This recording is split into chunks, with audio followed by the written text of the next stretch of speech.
Bilanggo, The Jenica Story. Dear Papa Dudut, naranasan niyo na bang makulong? Hindi sa likod ng mga rehas sa presinto ha, kundi sa responsibilidad ninyo sa inyong pamilya. Ako kasi oo, at akala ko ay hindi na ako makakawala pa mula sa aking pagkakabilanggo. Ang mga karanasan kong yon sa buhay ang rason kung bakit ako sumulat sa programa ninyong Barangay Love Stories. Pero bago ang lahat ay magpapakilala muna ako. Tawagin niyo na lamang po ako sa pangalang Jenica, 27 years old at tubong Montalban, Rizal. Nagtatrabaho ako sa isang private company sa Quezon City. Naisip kong magpadala ng istorya sa inyong istasyon upang ibahagi ang mga karanasan ko sa buhay. Sana ay may matutuhan dito ang mga kabarangay natin. Magsisimula ang lahat noong nasa high school pa lamang ako, Papa Dudut.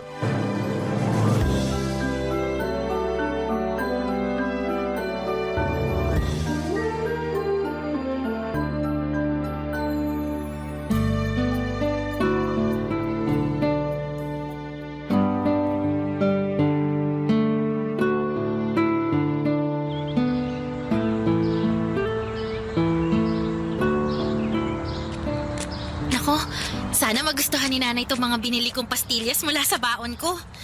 Alam ko kasi na paborito niya to eh. Iba-iba pa yung kulay ng pambalot. Nakakatawa namang tingnan. Ayun, nandito na ako sa bahay. Nandito na po ako!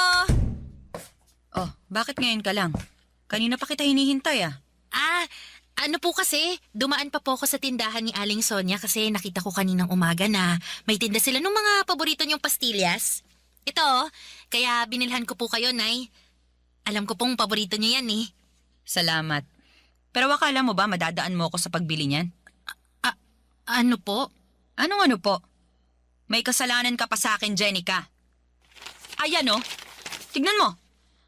Ano, pamilyar ba sa'yo itong mga papel na to?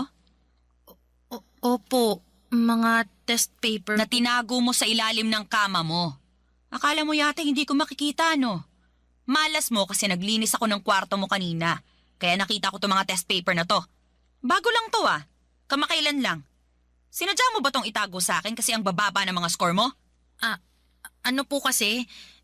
Pasensya na po kayo, Nay. Anong pasensya? Paano ko mapagpapasensyahan tong mga to? Sabihin mo paano? Teka, kuhanin na ng card nyo ngayon, di ba? Opo. Patingin ako. Po? Patingin ako ng card mo, Jenica. Wag na wag mong itatago sa akin yan katulad ng pagtatago mo nito mga test paper na to, ha? Akin na, dali! Sandali lang po. Kukunin ko lang po sa bag, Nay. Namumuro ka na talagang bata ka? Asa na? Ito na po. Ito na po. Ay, Diyos mio. Sinasabi ko na nga ba ang bababa ng mga grado mo? Pasensya na po talaga kayo, Nay. Pero wala naman po akong bagsak. Kahit na, pasang-awa lang naman to mga grado mo. Paano hindi magiging ganito kababa mababa rin ang mga score mo sa test? Bobo ka ba? Po, ang sabi ko, bobo ka ba? Kasi mga bobo lang naman na nakakakuha ng mga ganitong grado. Pati na rin ang ganitong score sa test. Sobra naman po yata kayo, Nay. Sobra na kung sobra, pero may karapatan naman akong sabihin yon dahil sumobra na rin ang kabobohan mo. Bakit hindi mo tularan ng Kuya Jason mo? Sakto lang din naman po yung mga grade ni Kuya. Di naman ganun kataas, pero bakit ako lang po yung pinapagalitan ninyo? Grabe naman po kayo magalit sa akin, Nay. Wala naman po akong bagsak. Ba't nakuha mo pa talagang mga tuwiran, ha? Nagsasabi lang naman po ako ng... Kumpara naman sa kuya mo, mas marami naman siyang kayang gawin kesa sa'yo. Magaling siyang tumugtog ng drums. Kaya nga nasali siya sa banda ng eskwelahan ninyo, hindi ba? Mahusay din mag-basketball. May itsura kaya laging laman ang mga pageant. Magaling makisama, magiliw kaya maraming natutuwa sa kanya. Ay naku, ang anak kong yun, napaka-perpekto. Ikaw, sa pag-aaral ka na nga lang babawi, pumalpak ka pa? Saan ka nalang pupulutin yan pagtanda mo, Jenica? Baka walang kumpanya ang gustuhin kunin ka dahil napakahina ng utak mo. Walang-wala ka talaga sa kalingkingan ng kuya mo. Papa Dudut, hindi yun ang unang beses na kinumpara ako ni Nanay Irma kay Kuya Jason. Pero paulit-ulit pa rin akong nasasaktan. At walang pinagkaiba ang sandaling yon. Akala ko'y manhid na ako pero naapektuhan pa rin ako ng bigat ng mga salita niya laban sa akin. Sa mata ng nanay namin, ang kuya ko na ang pinaka-perpekto. Kulang na lang ay gawin niya itong santo at sambahin. Samantala ang turing naman niya sa akin ay kabaligtaran ng mga magagandang bagay na sinabi niya sa kapatid ko. Hindi talaga patas ang tingin sa amin ang aming nanay simula pagkabata pa lamang. Ang tatay ko lamang ang kakampi ko noon pero iniwan niya ako nung naghiwalay sila ni nanay. Mas naramdaman ko tuloy na nawala na ako ng puwang sa pamilya namin dahil wala na ang nag-iisang may paborito sa akin. Fast forward.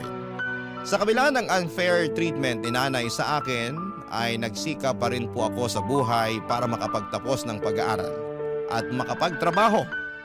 Pero doon pa lang pala magsisimula ang mas mabigat kong mga problema, Papa Dudut.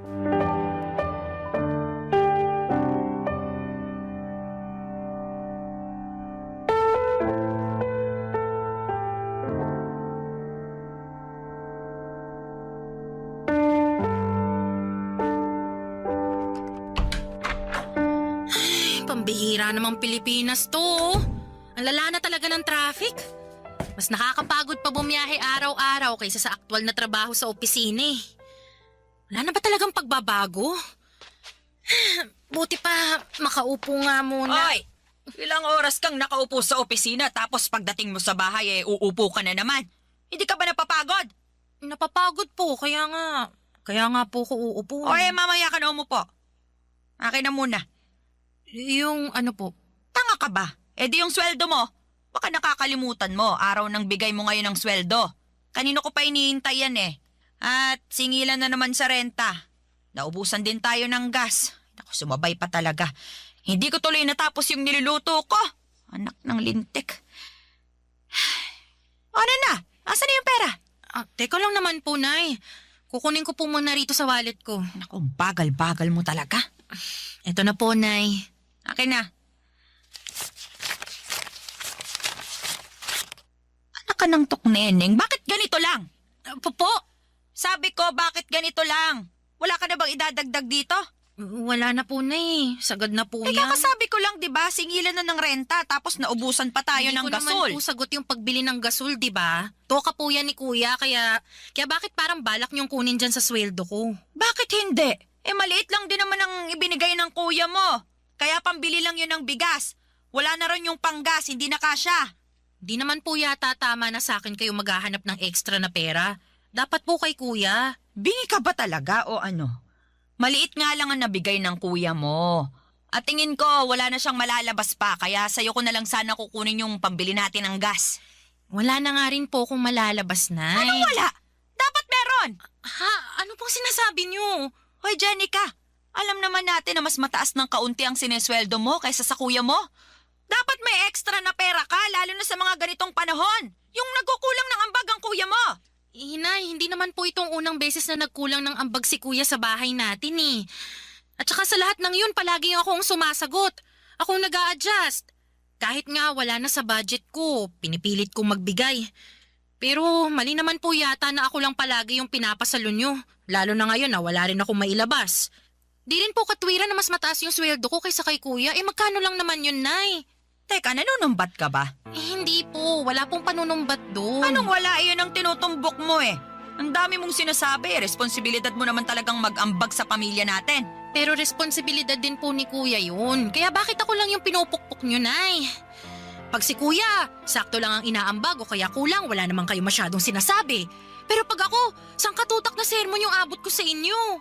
Aba, intindihin mo, may ibang pinagkakagastusan ng kuya mo. Nabanggit na niya sa akin na may gala sila ng girlfriend niya para raw sa anniversary nila. Magbi-beach daw. Syempre mapapagastos siya, kaya ikaw na muna ang magbigay. Pagbigyan mo na ang kuya mo, wala ka namang pinagkakagastusan eh. Tsaka, hoy, Jenica, paalala ko lang, huwag ka muna magpapamilya ha. Aha? Po, paano naman po napunta dyan ang usapan, Nay? Gusto ko lang paalalahanan ka Kasi ang baba ng sweldo mo, hindi ka nga makapagbigay ng sobra rito sa bahay tapos magpapamilya ka pa. Baka mapabayaan mo lang ang magiging anak mo kasi saktuhan lang naman palagi ang kinikita mo. Kawawa naman ang magiging apo ko sa'yo. Papa Dudut, wala pa sa isipan ko ang magkaroon ng sariling pamilya dahil sa nakaatang na responsibilidad sa aking mga balikat. Kaya madalas ay said ang pera ko at wala na halos natitira sa akin kundi pamasahe na lamang. Minsan nga ay pati yun ay kinukuha pa ni nanay kesyo nakukulangan daw siya sa ibinibigay ko. Hindi ko tuloy mapigilang mainggit kay kuya dahil kung magkano lang ang maibigay niya ay wala nang sinasabing malala sa kanya ang nanay namin. Sa bagay, ano pa ba ang dapat kong asahan paborito nga siya kesa sa akin. Bukod po sa pinansyal na aspeto ay tumutulong din ako sa mga gawaing bahay lalo na kapag day off ko. Pero hindi yon ma-appreciate ni nanay at malimit pa rin niya akong ikumpara sa kapatid ko. Kaya nga nasasaktan ako ng husto dahil akala ko ay gagaan na ang pakikitungo niya sa akin lalo't may silbi na ako sa pamilya namin. Ngunit hindi pa rin pala at sa bawat araw na dumaraan, nadaragdagan lamang papadudot ang samaan ng loob ko sa sarili kong ina. Barangay Love Stories. Barangay Love Stories. Papadudot, akala ko noon ay sa mga pelikula lamang makikita ang mga magulang na may lantarang paborito sa mga anak nila kahit na pareho naman ang galing ang mga ito sa sinapupunan nila. At nung personal ko na nga yung naranasan ay napasabi na lamang ako na nag-i-exist pala ang bagay na yon sa tunay na buhay. Kaya nga kahit ayokong mainggit sa iba kong kaibigan at katrabaho na merong mabuting relasyon, sa kanilang mga nanay ay hindi ko pa rin napigilan ang aking sarili. Tao lamang ako, papadudot, nakakaramdam ng pagkainggit, lalo't meron din namang dahilan. Sa kabila ng lahat ay nagpaka-bigger person ako. Inunawa ko ang nanay ko sa abot ng aking makakaya. At para hindi tuluyang masiraan ang ulo kakabuhat sa mga responsibilidad ko sa pamilya namin, natutuhan kong bigyan ng sarili ko ng pagkakataon na makapaglibang-libang naman. Pero hindi ko akalain na pati yun ay mamasamain pa ng magaling kong ina, papadudot.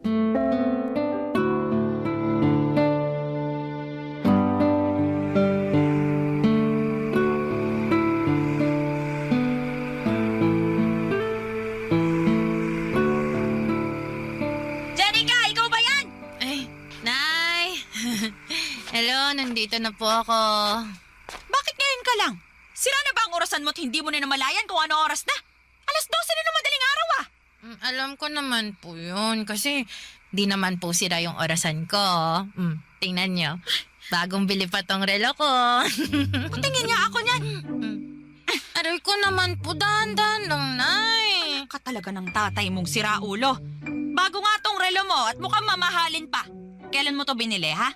Sabihin mo. At magkano ang bili mo rito? Nung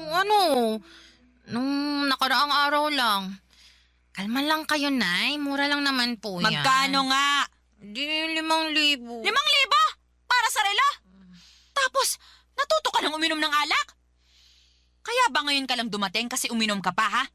Sagutin mo ako, Janica! Opo, Nay.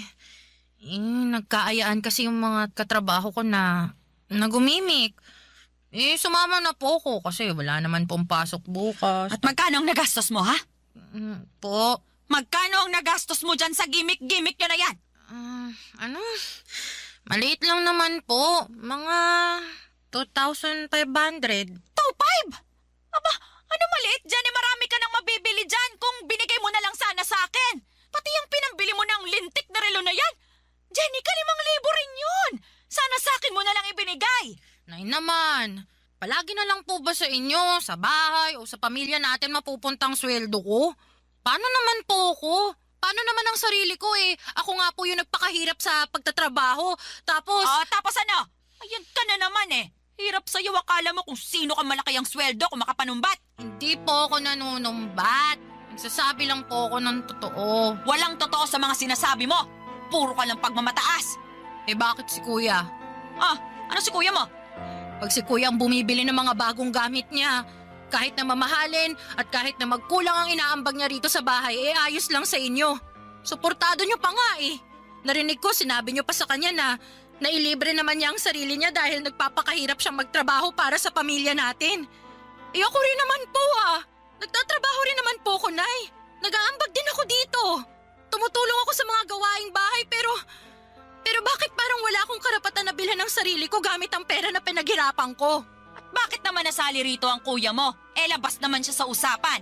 Yan ang hirap sa inyo na eh. Pagdating kay kuya, nagmamalinis kayo. Ano ba pinagsasasabi mo? Ang pinag-uusapan natin dito, yung pagbili mo ng kung ano-ano, samantalang malaki ang pangangailangan natin dito sa bahay. At yung pag-inom mo ng alak, kababae mong tao lasinggera ka. Tapos ano, kasama mo mga katrabaho mukha mo? Ilan ang lalaki sa mga yon, ha? Sagutin mo. Bakit niyo po ba gustong malaman? Sagutin mo, sabi, ilan ang kasama niyong lalaki? Ilan kayo lahat? 8 po. 3 kami mga babae at... Napakalandi mo talaga! ano pong sinabi niyo, Nay? Saan naman po galing yan? Ano hindi ko sasabihing malandi ka? Sino bang matinong babae ang sumasama sa mga lalaki para makipag-inuman? Wala naman po kaming ginagawang masama eh. Uminom lang, nagkasiyahan. Kahit na! Nung panahon namin, magkahawak lang ang mga babae at lalaki, pinapakasal na agad ng mga magulang. Ganoon kami kakonserbatibo nung araw. Pero ngayon, napakawalang yanin ng mga kabataan. Jenica, ayusin mo lang talaga ha? Baka isang araw umuwi ka na lang dito sa bahay na umiiyak at sasabihin ginahasa ka ng mga kainuman mong lalaki. Kapag nangyari yun, Jenica, naku! Baka palayasin pa kita sa pamamahay natin. Papadudot, pakiramdam ko ay wala na akong karapatang magsaya dahil lamang sa hindi pareho ang nararamdaman namin ng pamilya ko. Lalo na ng nanay ko. Yun bang dapat kung malungkot at miserable sila ay ganoon din ang maramdaman at estado ko sa buhay. Kaya nga sakal na ako ng mga panahong yon. Pakiwari ko ay sarili kong pamilya ang pumapatay sa akin. At pag hindi ako gumagawa ng paraan upang kumawala sa kanila, ay baka tuluyan na akong masiraan ng ulo. Kaya nga para hindi mangyari yon habang meron pang natitirang kaunting pagkatino sa isipan ko at pag-asa sa puso ko, ay nag-decide akong planuhin ang pagsasalba sa aking sarili. Hindi madali para sa akin ang bagay na yon dahil nga mahal na mahal ko ang pamilya ko. Kahit na hindi kami pareho ng nararamdaman sa isa't isa. Pero ginawa ko pa rin at bilang unang hakbang ay kinausap ko nga si Kuya Jason Papadudut.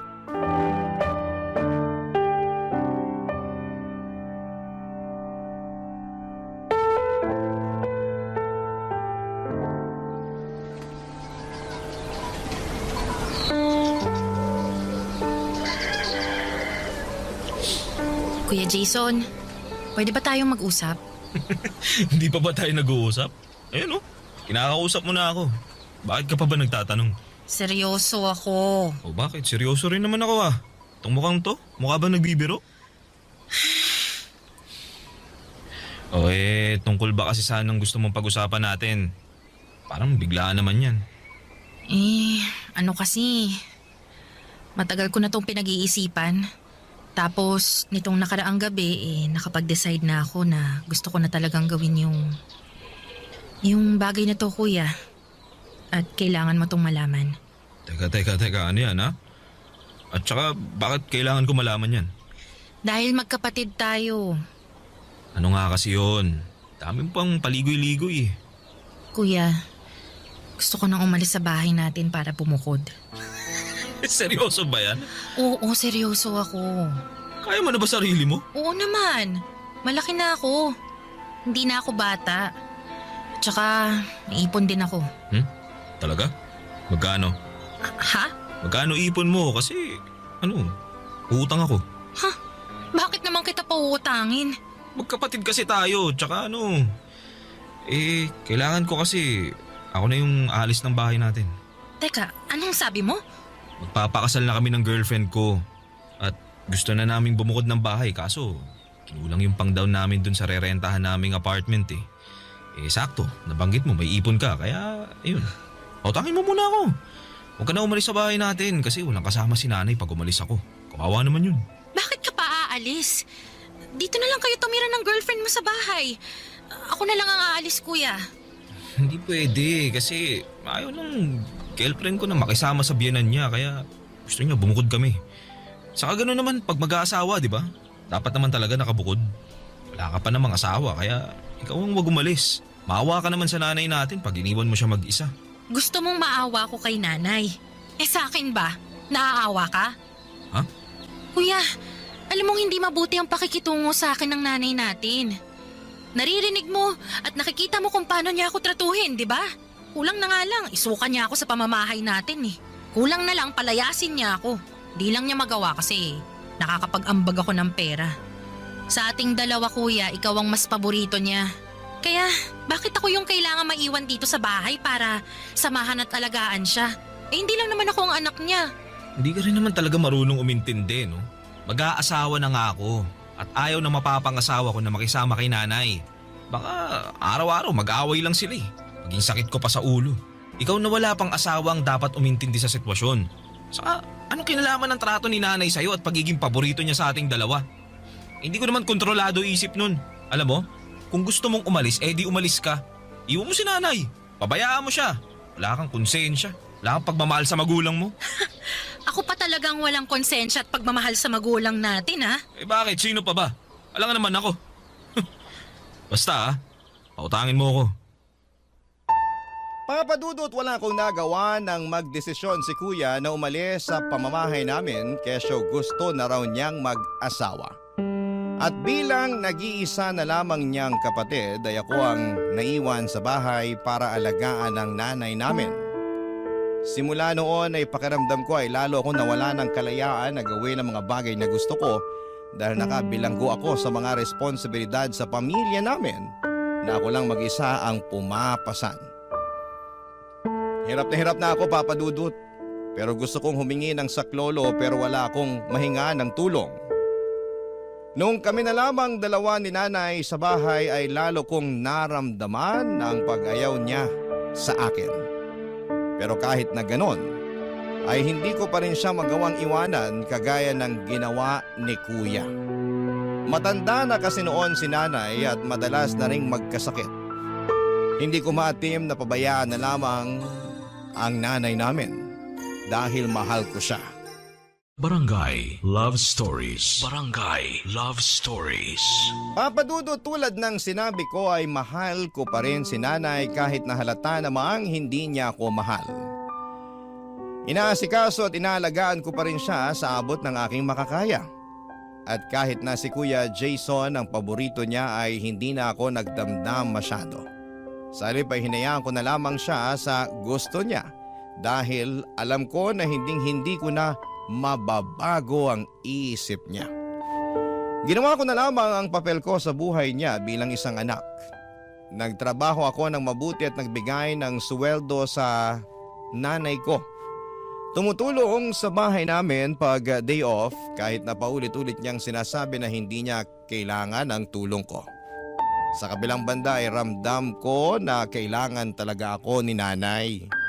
Lalo pa noong biglaan siyang na-stroke, Papa Dudut.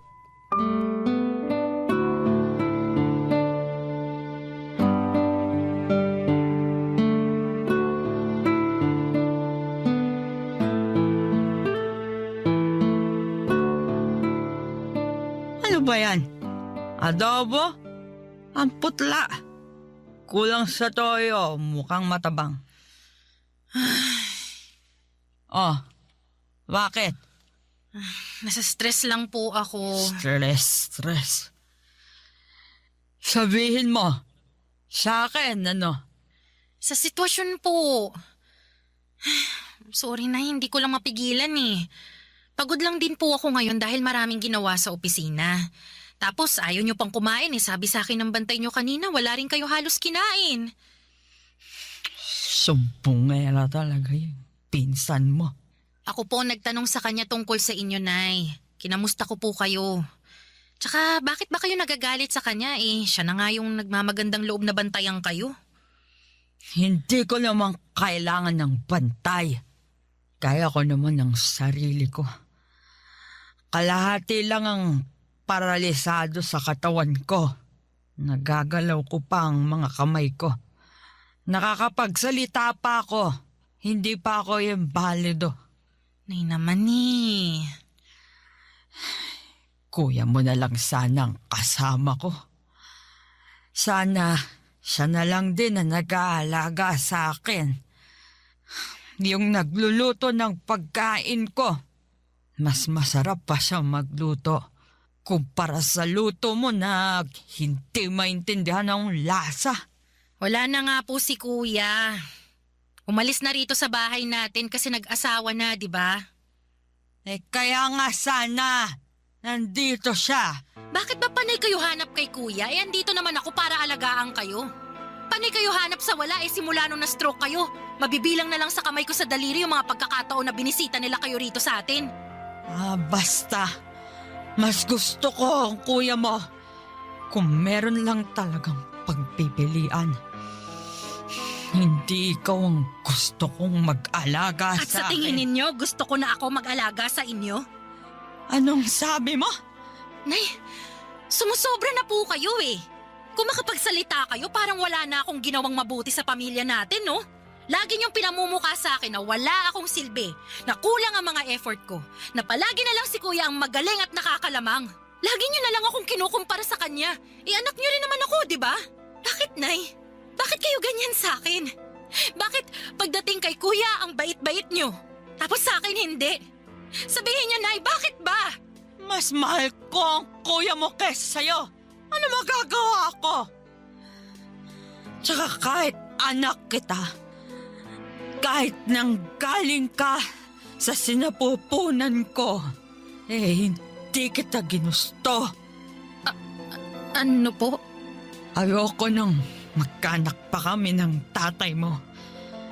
Dahil ilang beses na ako nakunan pagkatapos ng kuya mo. Pero mapilit ang tatay mo. Makulit. Kahit ayoko na, sige pa rin. Nung nalaman kong buntis ako sa'yo, pinagsamantalahan ako ng tatay mo. Pinilit niya akong buhayin ka dahil gusto pa raw niya ng isang anak. Kaya kahit ayoko, kahit natatakot na akong mabuntis at manganak, wala akong nagawa kundi sundin siya. Mas takot ako sa galit ng tatay mo at sa pwede niyang gawin. Paano kung patayin niya ako?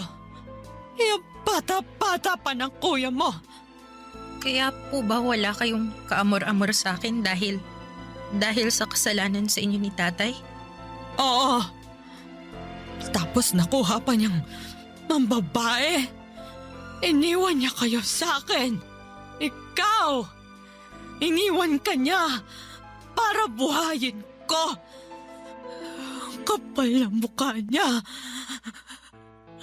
Kaya hindi mo ko masisisi kung bakit ganito ko makitungo sa'yo. Pag nakikita kita, naaalala ko ang mukha ng taong nanamantala sa akin. Nanloko at nangiwan. Pakiramdam ko, hindi talaga siya nawala. At nabubuhay siya sa katauhan mo. Papadudot, yun pala ang dahilan kaya hindi ako mahal ng nanay ko.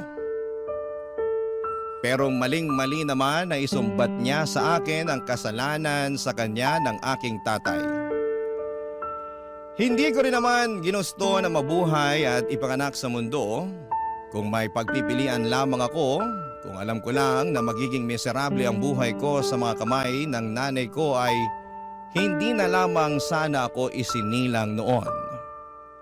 Sana ay namatay na lamang ako sa sinapupunan ng nanay ko.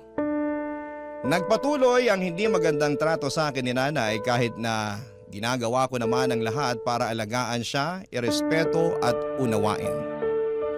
Gabi-gabi ay nagdarasal ako sa Diyos. Nahawakan niya ang puso ng nanay ko para magbago ito. Pero imposible na yatang mangyari yon dahil sa kabila ng karamdaman ni nanay ay mas naging malala pa ang trato niya sa akin. Sa katunayan ay nagawa na rin niya akong saktan kapag inis na siya. Bagay na hindi ko kayang tiisin, Papa Dudut. Doon ko na naisip ang isang bagay na ni sa hinagap ay hindi ko akalaing magagawa ko sa kanya.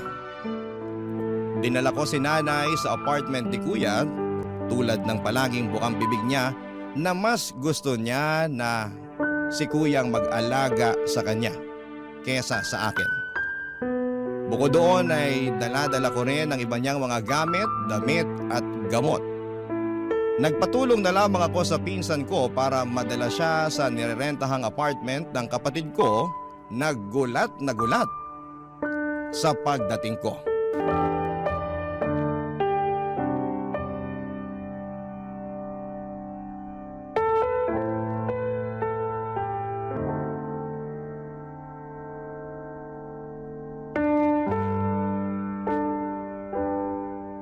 Kuya, iiwan ko na sa pangangalaga mo si nanay. Ano?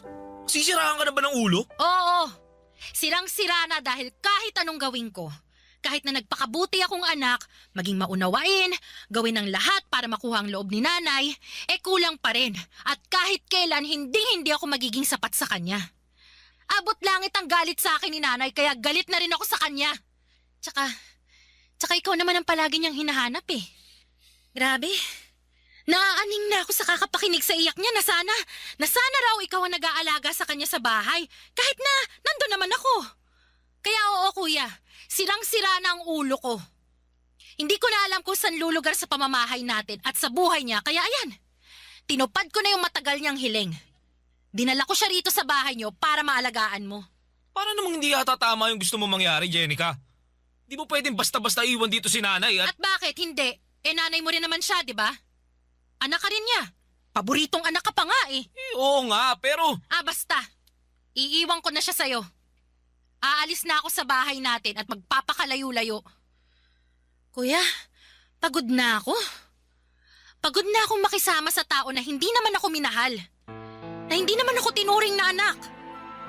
Pagod na akong magsakripisyo, umunawa, at makulong na parang isang bilanggo sa responsibilidad para sa pamilya natin. Samantalang ikaw nagagawa mo lang ang gusto mo. Dapat nga matuto ka ring alagaan si nanay eh. Dahil nagawa ko ng parte ko sa kanya bilang anak niya. Jenica naman!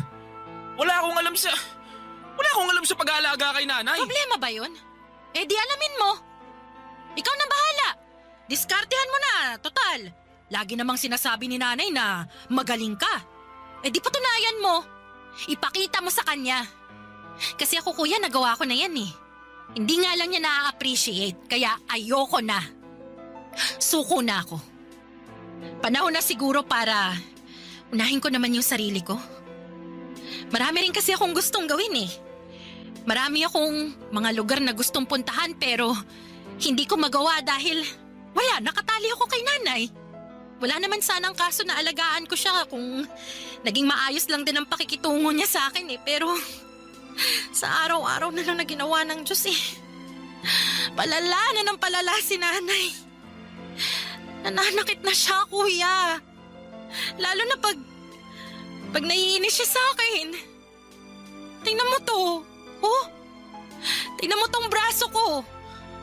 Ang daming kurot at pasa mula sa mga hampas niya. Sumasobra na siya, kuya. Pagod na akong pakisamahan at tiisin yung ugali niya. Kahit nanay pa natin siya, ayoko na. Kaya kuya, ikaw nang bahala sa kanya. At saan ka naman pupunta? Sa malayo. Sa lugar na hindi ninyo alam para hindi nyo na ako mahahanap.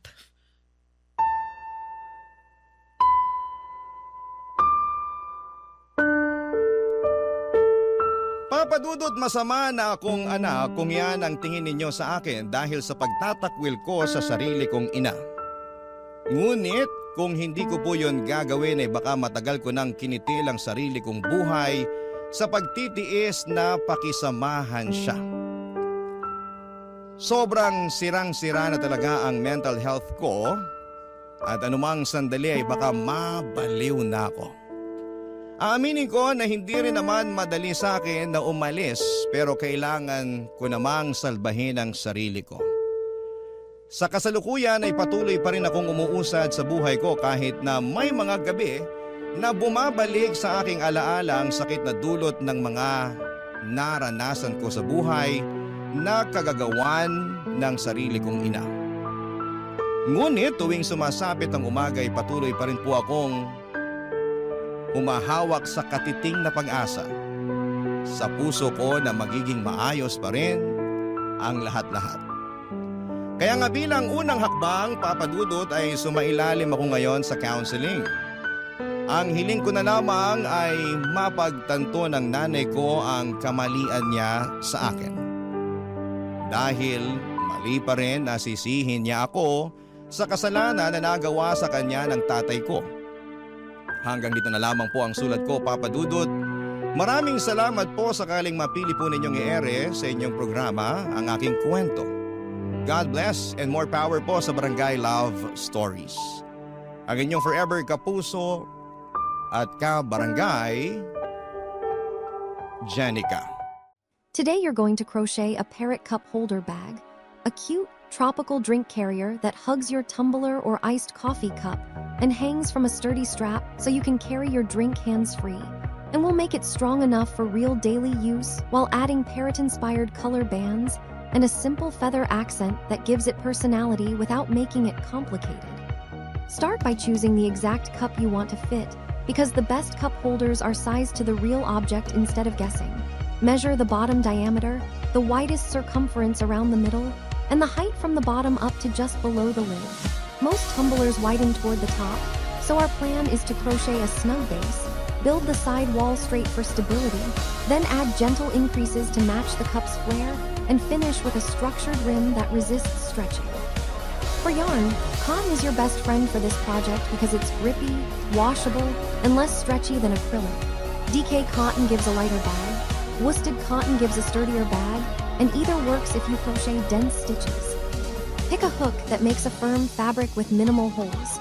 For DK cotton, many people land around 3 to 3.5. For worsted cotton, around 3.5 to 4. If you can see big gaps in your single crochet, go smaller because the fabric needs to support weight. Gather scissors, a yarn needle, and a stitch marker, and decide your parrot palette. Choose one main body color like green, cream, or light tan, then 1 or 2 bright accents like yellow, red, and blue for stripes, and a little green for leaves. If you want a tiny dot detail on a feather, you can use a small bit of dark yarn, but keep details minimal so it stays clean and stylish. We'll use US crochet terms: chain, slip stitch, single crochet, half double crochet, increases and decreases, and we'll build the bag in 5 stages: base circle, side wall, shaping for cup flare, top rim with optional drawstring, and a reinforced strap with strong attachment tabs. Begin with the base in your main body color. Make a magic ring and work 8 single crochets into the ring. Pull the tail tight to close the center, and if you prefer joined rounds, slip stitch to the first stitch to join. If you like working in a spiral, place a stitch marker in the first stitch and keep going, but joined rounds can be easier for counting. Round 2. Chain 1 and work 2 single crochets into each stitch around for 16, then join. Round 3. Chain 1, work 1 single crochet then an increase, repeating around for 24, then join. Round 4. Chain 1, work 2 single crochets then an increase, repeating around for 32, then join. Round 5. Chain 1, work 3 single crochets then an increase, repeating around for 40, then join. Place your cup on the circle. The base should be close to the cup bottom diameter, ideally just slightly smaller because the side wall will pull it into a snug fit. If your cup bottom is larger, add another increase round. Chain 1, work 4 single crochets then an increase around for 48, then test again. If your circle starts to ripple or wave, you've increased too quickly for your tension.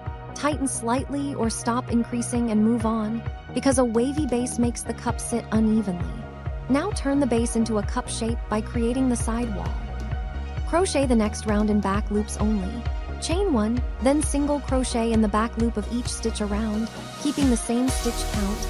This creates a crisp ridge and makes the fabric naturally bend upward like a basket.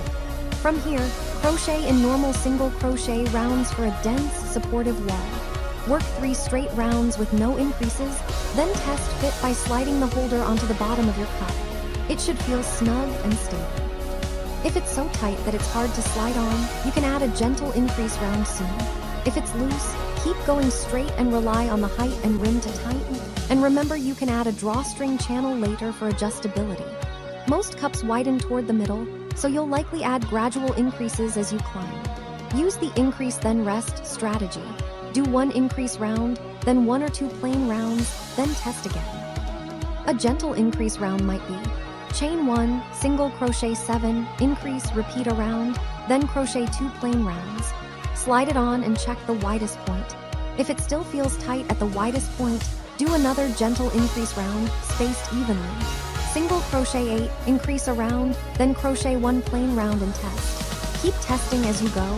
This is what makes the holder feel custom and secure.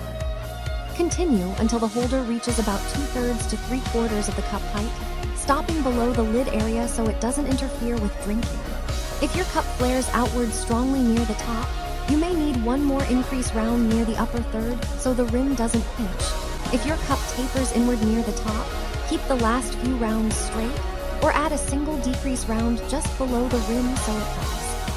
A gentle decrease round can be single crochet 8, single crochet 2 together, repeat around once, then follow with 1 plain round.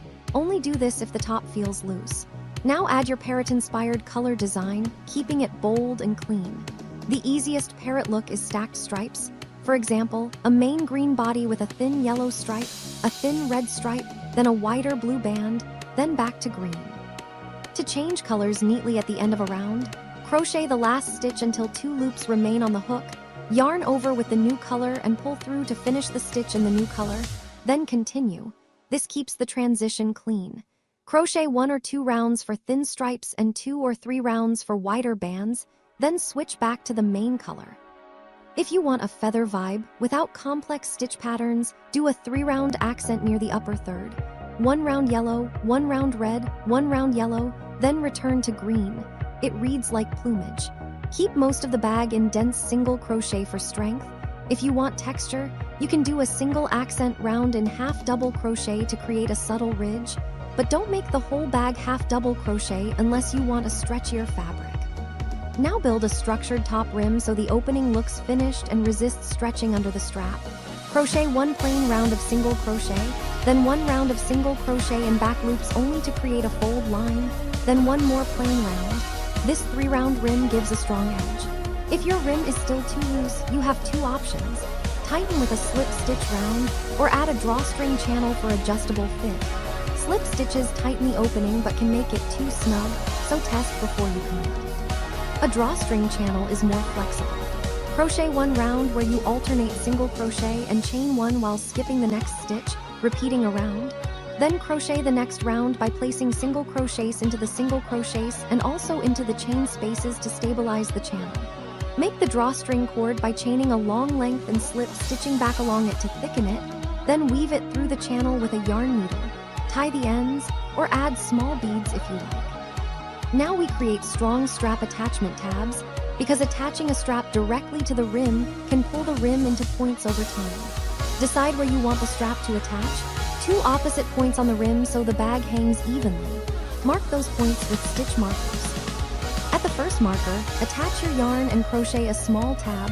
Chain 1, single crochet 4 stitches along the rim, chain 1 and turn, single crochet back across those 4 stitches. Repeat for 3 rows total so the tab becomes a thick rectangle. Fasten off, leaving a long tail for sewing. Repeat the same tab at the opposite marker. These tabs spread the weight and keep the rim stable. Now crochet the strap, and avoid a simple chain strap because chains stretch under the weight of a full cup. Instead, crochet a flat strap band in single crochet. Chain 7, then single crochet in the second chain from the hook and across for 6 stitches, chain 1 and turn, and single crochet across. Repeat until the strap is the length you want. For a wrist strap, you might want 20 to 25. For a shoulder strap, 70 to 90. For a strap, 100 to 125 depending on height. The easiest method is to measure a strap you already like and match it. To prevent the strap from rolling, add a reinforcing edge. When the strap is long enough, crochet one finishing round around the strap edges by single crocheting evenly along one long side, making 3 single crochets at the corner, continuing along the other side, and finishing neatly. This adds thickness and helps the strap lie flat. Now attach the strap ends to the tabs using a yarn needle. Sew through multiple layers and stitch back and forth several times because this seam carries the entire weight of the drink. You want it strong. If you want a removable strap, you can sew small D-rings onto the tabs and add clasps to the strap ends, but a sewn strap is simplest and strongest. Now add the parrot accent, optional but very on theme. A clean choice is a feather-like leaf cluster sewn onto the front of the holder near the stripe band. Crochet a simple leaf in green. Chain 10, then in the second chain from the hook work 1 single crochet, then 1 half double crochet, then 1 double crochet in each of the next 3 chains, then 1 treble crochet in the next chain, then 1 double crochet in each of the next 2 chains, then 1 half double crochet and 1 single crochet in the last chain. Rotate and mirror the stitches down the other side of the chain and slip stitch to finish.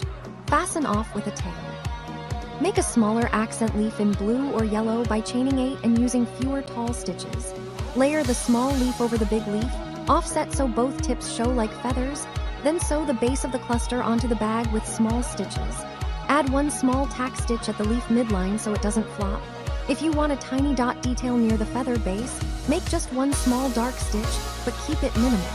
Now do the finishing work inside the bag.